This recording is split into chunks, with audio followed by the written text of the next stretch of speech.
It's finally happening, dude. After years of getting rammed by an ice that we totally did not deserve, a Shewa demise has finally come.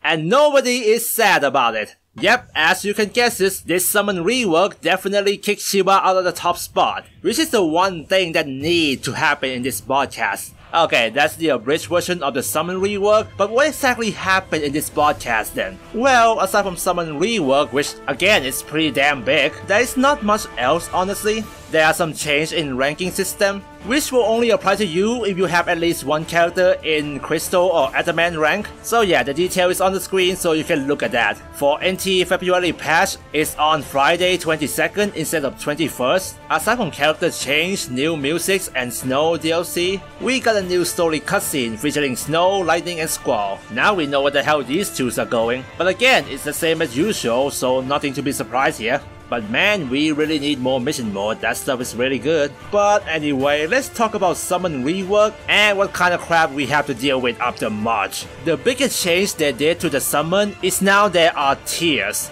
Each summon will be on one tier, which is similar to character class but not as complex. The only main difference between each tier is how fast the summon gauge fill up and how strong their summon attack. The fast tier can fill up the summon gauge faster but have weak attacks. The slow tier is the opposite, need more hit to fill up the summon gauge but their attack deal a lot more damage. And there's the middle tier who is the middle ground between both of them obviously. The difference for damage is pretty noticeable, but for summon gauge speed it's not really that different. From the look of it, the difference between fast tier and slow tier is only about 1/3 to 2/3 of summon core. So yeah, the difference is not that huge.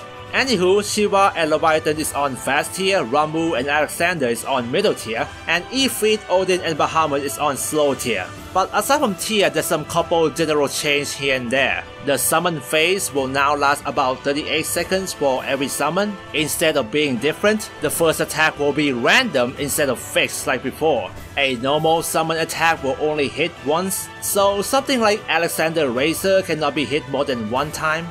Every finisher has 2 hits now, like Shewa Diamond does. The first one will stun while the other one will launch you up, make it a lot easier to combo with summon. Well, except for Ramuh Judgment Bolt, it's still the same for good reason. Also, the finisher that only affects one single area will be removed. Every finisher attack pretty much target everyone now, and most of the summon attack and buff has been changed. So let's go to every single one of them. Okay, so apparently Shewa and Bahamut have a thing between each other, and then they exchange their number or something. So now Shewa have old Bahamut buff instead. Seriously though, this is probably the best way to kick Shewa out of the top. Make her buff only good for specific character. But beside from that, the pre-summon buff and post-summon buff was also swapped between each other. Same thing with Leviathan and Ramuh, which I will go into that later. And both buffs are stronger but not really by much, so that's cool I guess. Oh god, that's a pun. For her attack, well, the ice trap is no longer here anymore, thank god.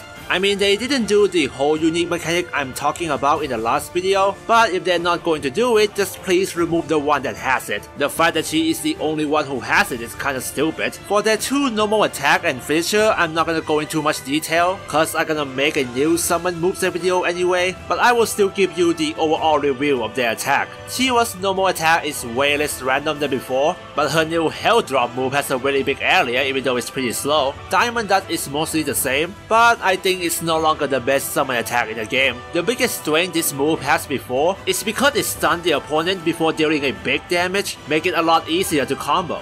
But now every summon can do that too, so yeah, goodbye Shewa. Next is Leviathan. Her buff is still the same, focusing on debuff like before, but the pre and post summon buffs are swapped. The debuff duration one is nerfed, but the cooldown reduction one is buffed, but really not by much. A bubble attack is no longer here. Her attack has been more streamlined and less random, but with some cool gimmick here and there, like this AoE move that follow the target like Alexander Laser. And the finisher Tsunami, well, holy crap, is that really the size of it? I mean, it take a while to detonate, but holy crap. Alright, let's go to the middle tier summon. Ramuh was a opposite Leviathan, and yeah, it's still the same here. The exact same number as Leviathan, but replaced debuff with buff, that's it. He even got the same giant beam move. His second attack is AoE, but instead it targets everyone. It's also smaller, and has a pretty long indicator before the attack. And Judgment Bolt is still the same, nothing to talk about here. Next up, Alexander. Somehow, someway, he got Chiwa pre-summon buff. Looks like we got a love triangle here. Well, it's still the same rarely recover buff, but the effectiveness has been cut down by half. From 6 times of the default recovery speed to 3 times. Yeah, it's definitely have been nerfed a lot.